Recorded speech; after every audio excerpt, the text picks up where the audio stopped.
L'idée derrière ce projet était de créer un groupe diversifié de jeunes et de les amener à se projeter dans un futur proche pour formuler une vision commune et la présenter au sommet des Nations Unies sur les systèmes alimentaires. Ce groupe de jeunes, environ 70% dont des cuisiniers, des chercheurs, des architectes, des agriculteurs, des activistes, des entrepreneurs, etc., se rencontrent régulièrement depuis presque une année pour discuter quel est l'avenir des systèmes alimentaires qu'ils souhaitent et comment ils peuvent contribuer pour l'achever. Cette vision a ensuite été formulée sous la forme d'un manifesto avec une volonté politique. Cette vision est spéciale dans le fait qu'elle est systémique, pas liée à l'espace ni au temps, et conçue sur ce qui nous unit et pas sur ce qui nous divise. C'est donc cette vision claire et partagée que la communauté veut transmettre au sommet et au-delà.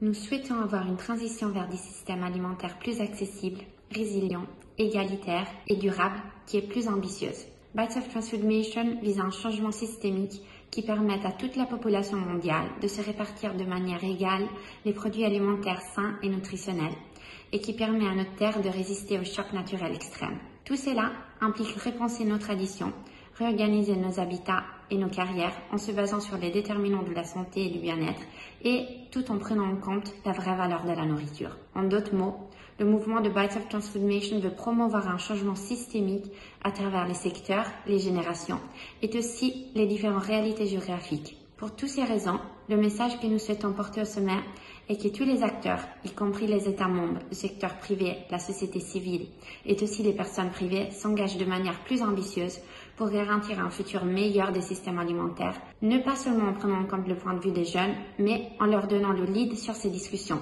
parce qu'au final, c'est nous qui devrons faire face aux conséquences d'un système dysfonctionnel.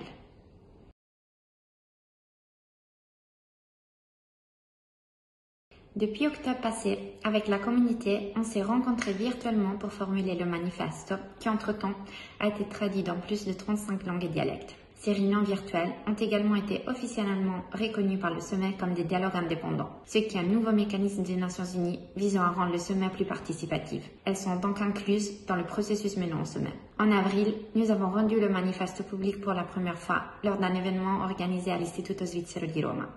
En cette occasion, nous avons débattu avec des experts de haut niveau ici à Rome.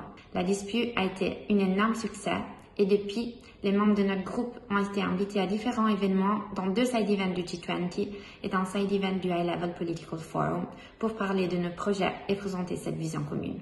En plus, nous faisons partie de la Youth Liaison du sommet et nous avons participé activement à la consultation des jeunes qui a été présentée lors du pré-sommet. Enfin, en juin, nous avons organisé une rencontre de 3 jours en présence ici à Rome, au cours de laquelle nous avons pu complémenter le manifeste par des lignes d'action concrètes et nous avons commencé à réfléchir sur comment mettre en œuvre la vision du manifesto en développant des projets personnels concrets. L'objectif maintenant est celui de mener de l'avant la voie de la jeunesse et d'avoir un vrai impact pendant le sommet et surtout après.